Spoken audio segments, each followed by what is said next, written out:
నువ్వా సారా ఏంటి వాడు ఎంత ధైర్యం చేసి నాగదిలోకి వచ్చేసావు సేవ్ చేస్తాడు భయవేలేదా లేకపోతే నీకేం మగతనం గుర్తొచ్చిందా అదే ఇవాళ రిపబ్లిక్ డే కదా టీవీలో పోలీస్ పెరేడ్ చూపిస్తారేమోనని చూద్దామని ఏ గురు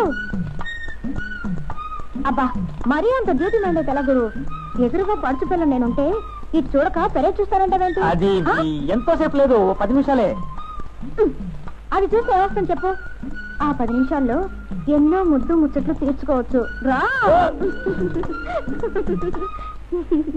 అమ్మో టైం అయిపోయింది నీతో నాకు కుదరదు కానీ నా దారి నేను చూసుకుంటాను వెళ్ళు ఎప్పటికైనా నువ్వు నా దారికి రావాల్సి వాడివేలే సార్ టీవీ కావాలి సార్ టీవీ సార్ అర్జెంట్గా కలర్ టీవీ కావాలి సార్ ఏ కంపెనీ ఏ మోడల్ అని అడగచ్చు సార్ అసలు టైం అయిపోతుంది కమాన్ క్విక్ మీ కంపెనీలో ఉన్న టీవీలోనే చేయండి క్విక్ క్విక్ కమాన్ వెళ్ళండి ప్లీజ్ ఈ రోజు రాష్ట్రం అంతటా రిపబ్లిక్ దినోత్సవాన్ని ఆనందంగా జరుపుకున్నారు రిపబ్లిక్ డే సందర్భంగా రాష్ట్ర గవర్నర్ ముఖ్యమంత్రి తమ శుభాకాంక్షలు తెలియజేశారు ఈ సందర్భంగా పెరేడ్ మైదానంలో పోలీస్ కవాతను ముఖ్యమంత్రి తిలకించారు అత్యంత ముఖ్యమంత్రి పథకాలు ఇచ్చి గౌరవించారు ఉద్యోగ సంఘాల విజ్ఞప్తి మేరకు ఎన్నికల్లో పనిచేసిన ఉద్యోగులకు ఇచ్చే భృతిలో కొద్ది మార్పు చేస్తూ ప్రభుత్వం ఉత్తర్వులు చేసింది విద్యుత్ కొరత నివారణకు సీత నువ్వే నా తలరాత మార్చవా నా గీత సీత ప్రభుత్వ పరిశీలనలో ఉన్నట్టు రాష్ట్ర విద్యుత్ శాఖ మంత్రి తెలిపారు ఎన్ని సీతలు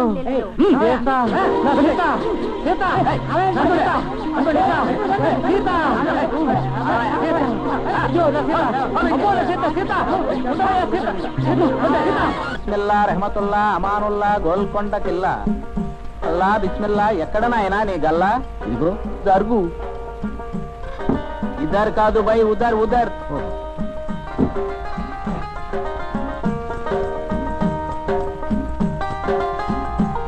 రేపు అడిగి వస్తావా వస్తానులే కానీ ఆ సాయిబం చూడవే సాహిబా అల్లా బిస్మిల్లా రెహమతుల్లా అమానుల్లా గోల్కొండ కిల్లా వేసుకోనాయన డబ్బులు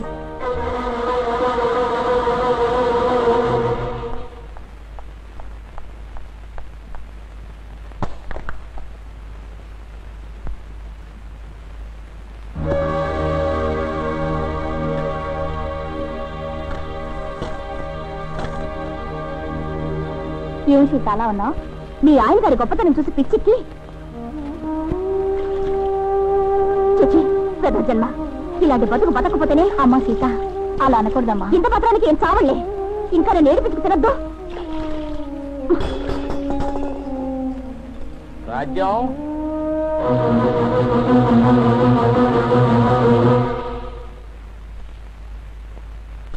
పూలు కాసిన తల్లోకి కాసిన పక్కలోకి సాయిబు గారి సంపాదన బాగానే ఉన్నట్టుందే పూల దాకా వచ్చిందంటే సాంబ్రాణి పొగ గిట్టుబాటుగా ఉన్నట్టే సాయిబు గారేంటి సాంబ్రాణి ఏంటి కర్మగాలి ఇవాళ నాకంట పడింది కనుక ఆ ఒకటి తెలిసింది తమరి వెధ వేషాలు ఇంకా ఎన్నున్నాయో ఎవరికి తెలుసు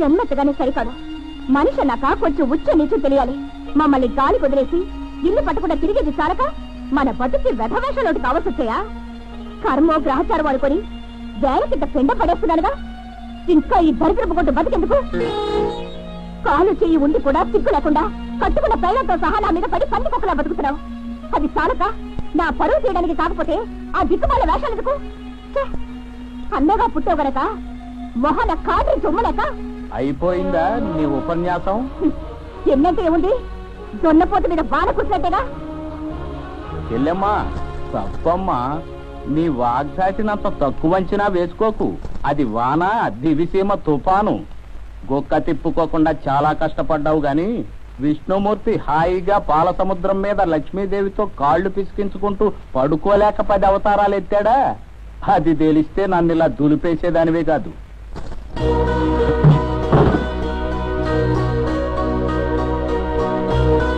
మహారాజులుగా పుట్టి కూడా పాండవులు మారువేషాలు ఎందుకేశారు అర్జునుడు బృహన్నలు ఎందుకయ్యాడు ఇది అర్థం చేసుకుంటే నీకింత కంఠతాష్ ఉండేదే కాదు వేషాలేసి జనాన్ని మాయ చేస్తేనే తర్వాత పెద్ద పెద్ద మంత్రులు అవ్వచ్చు. అన్న మనసు అర్థం చేసుకోమ్మా తెలుగు ఆడపడుచు. ఇంతకీ నేను చెప్పొచ్చేది ఏంటంటే,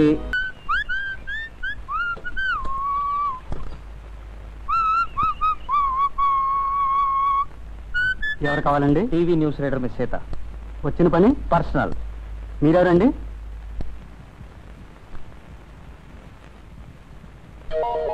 ఇప్పుడు అర్థమైంది అనుకుంటాను. అర్థమైందండి. లక్ష్మణరావు సార్, ఈయన్ని సీత గారి దగ్గరికి తీసుకెళ్ళి. Yes sir. మీకోసం ఆయన వచ్చాడండి. ఆయన ఎవరు? మా అన్నయ్య. మీ లవ్వరండి.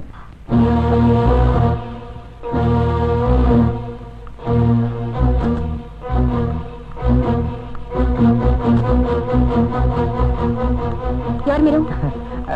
నేనేనండి. ఏమిటిది? మీ ఫ్యాన్ నుండి మీ అభిమాని నుండి అని వస్తారు, మొహమాటాలతో ఫోటోలు తీసుకుంటారు, చివరికి వెధ వేషాలు. మీలాంటి వాళ్ళకి అసలు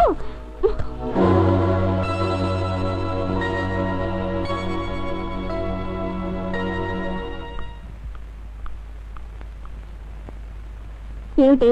పెళ్లికి ముందు చిలికి తగులా? అసలు నీకు లవరున్నట్టు మాకెప్పుడు చెప్పనేలేదు. లవ్వరా నా బొంద? వాడెవడో న్యూసెన్స్ కేసు. మూడంతా పాడైపోయింది. ఇక పనిచేయడం నా వల్ల కాదు కానీ పర్మిషన్ తీసుకొని వెళ్ళిపోతాను.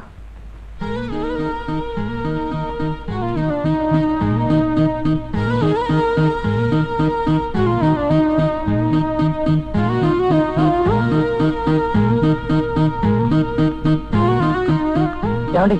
అది కాదండి, అది ఆటో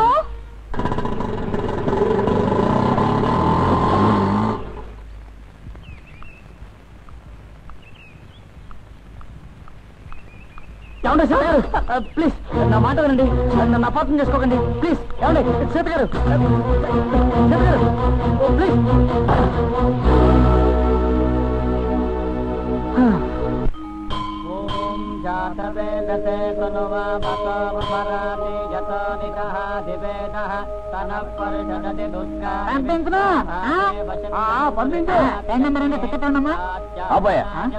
ఎస్పీ గారి భార్య వస్తున్నారు. ఆవిడొస్తే మమ్మల్ని అప్పుడు ఎందుకు? ఎందుక? విఐపీలకి అలగా జనానికి ఆ మాత్రం తేడా ఉండాలి గనుక. మాటలు మర్యాదగా రానివ్వండి. మర్యాదలు మనుషుల హోదాను బట్టి జరుగుతాయి. టిక్కెట్ కూడా పడకుండా అడ్డదారిలో వచ్చినప్పుడే తెలుస్తుంది మీ హోదా ఇవ్వటం. నీకు చేతనైతే నువ్వు నాలాగే రారాదు. నాకు పడాడవడం ఎందుకు? ఎవరిని ఎక్కడుంచాలో ఆ దేవుడికి తెలుసు. అందుకే నన్ను రాజా వాసిరెడ్డి వారి ఆడబడుచుగా పుట్టించాడు. నిన్ను క్యూలో నిలబడమని రాశాడు. లుక్, మీ గొప్పలు మీ ఇంట్లో చూపించుకోండి, ఇక్కడ కాదు. క్యూలో నిలబడ్డం మా సంస్కారమే గాని నీకు స్థలం చేసి కాదు. మేము టికెట్లు కొన్నాం, లోపలికి వెళ్తాం. We have got every right to get into the temple. Okay? చూస్తారేమిటి? రండి. మనది కావాలి. అడ్డు తీస్తావా తీయమంటావా?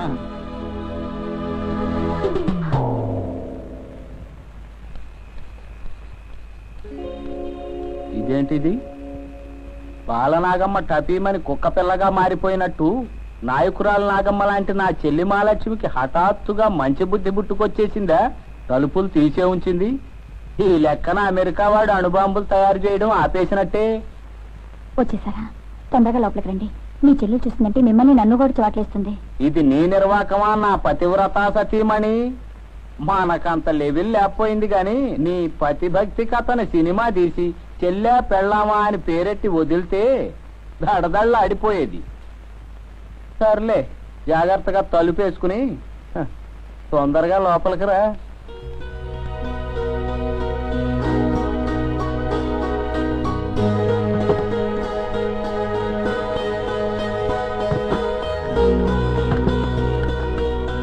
ఇటు మంచాలకి కిటికీలకి చొక్కెదురు. సౌండ్ ప్రూఫ్ గా ఉండాలంటే చాపే రైటు. అలా చూస్తావేంటి? రా.